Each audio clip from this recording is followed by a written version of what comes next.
All right, hey, welcome back, everybody. I am here for another segment of our Word of Exhortation. If you find value in these, please hit us up with a like and a comment and share with other people that you know. Don't mind Mr. Fuzzy right here. He is just a windscreen to help with some of the background noise. Wanted to share something with y'all. I think it'll get you thinking, make you maybe do a little bit of your own research. But I'm reading a book right now by Jim Jordan, and he makes a comment in there that I think is very interesting. This book was written a couple of decades ago. Okay, so he's definitely ahead of his time, and I think he makes a really good point that as we have become sort of a practically atheistic society, that we've rejected God, rejected who He is, rejected His ways, His principles. And what that does is it actually creates a sort of a animosity or a hatred toward God. Now, we find this in the scriptures, right? The friendship of the world is the enemy of God. Scriptures like that, for instance. And there is no in between. If you're not with me, you're against me, Jesus said.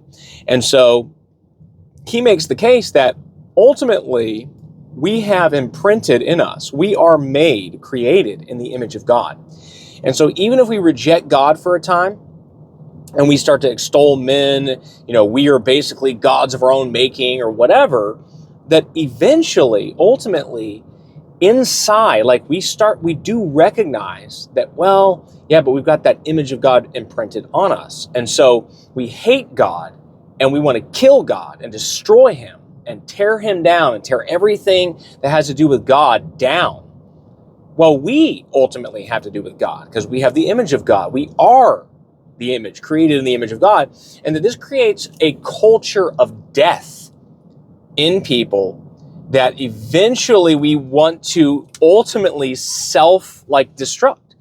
And I've been noticing and seeing and hearing other people talk about this, that if you look at our modern state, we already are in sort of a culture of death. Think about it.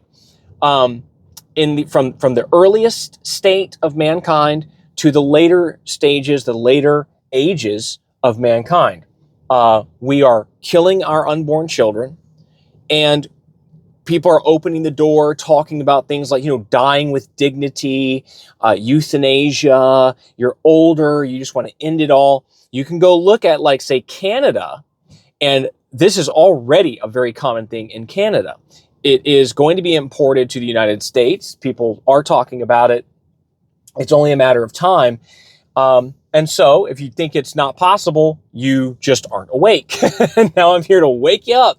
But we are killing our children by the millions. We are moving toward this idea of eliminating people at the end of life. Then in the middle, we are against procreation. There are many people who are sort of against having children, or maybe just having one child, and that's kind of it. We don't extol large families anymore. You look at somebody with 3 or 4 kids, you're like, hey, did you not figure out how these kids are coming along? What's going on?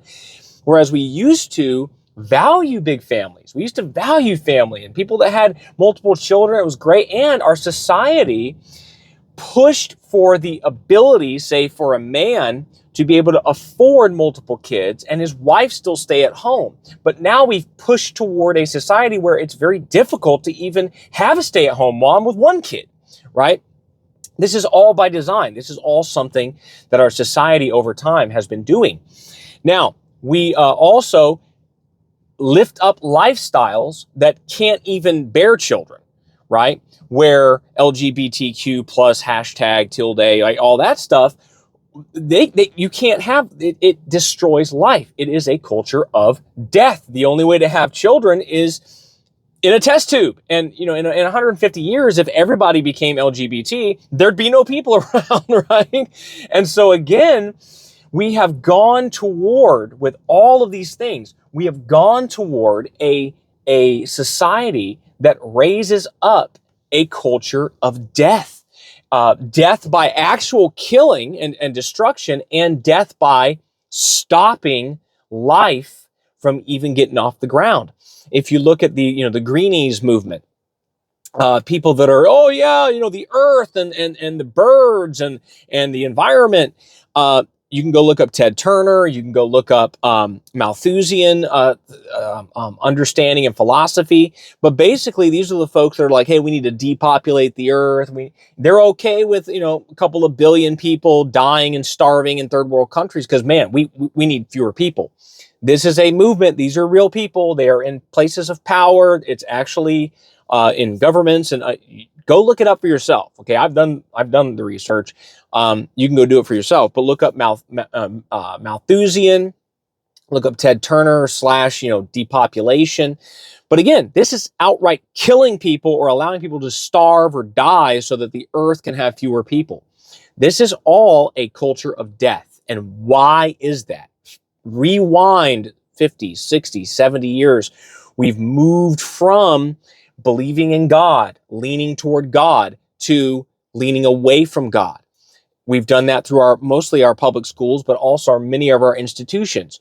I call it's a practical atheism, meaning we teach our kids either nothing about God, especially in schools and in culture, or it's anti-God. If there's anything to do with God, it's some deistic, like out there higher power. Maybe it's the universe. Maybe it's that's what it is. And when we do that, it's practical atheism. When we lean away from God, it makes us begin to hate God, hate his principles, hate his ways. And what does this do? Ultimately, it magnifies man, which we've seen over the last several decades. We've seen this, the triumph of man and science, and here we are, and we're going, we're moving. But what does that do? That image of God that's innate in all of us, it actually begins to make us hate it. And therefore, we hate ourselves. And we become actual haters of mankind. And we buy into the culture of death. And I think that he makes a great point. Study it out. Think about it. Pray about it. Look at the word. Give it some thought. Let me know what you think. Does this kind of make sense? You got all these different factions and different movements, but they point toward what? Death, self-destruction, destroying ourselves. Why is that? Well, it's because we've moved away from our Creator. We've rejected him. And so we reject his very imprint in ourselves. And we ultimately are trying to destroy even ourselves. So anyway, kind of interesting, kind of dark, but don't worry about it. If you love God, if you're in his kingdom, you aren't trying to destroy God or yourself. And therefore, really the enemies of God, they're ultimately just going to end up destroying themselves, and the people of God will remain. So in a way, it's actually a positive message, even though it's a kind of a dark way of getting there. I'm trying to end it on a positive note here. But anyway, let me know what you think in the comments. Is Jim Jordan way off? Is this something that it's a stretch, or do you kind of see that and kind of you can buy into that and kind of agree? I'd love to hear your thoughts. Once again, hit that subscribe button, leave a comment, share this with folks. Love y'all. God bless you, and we will catch you on the next video.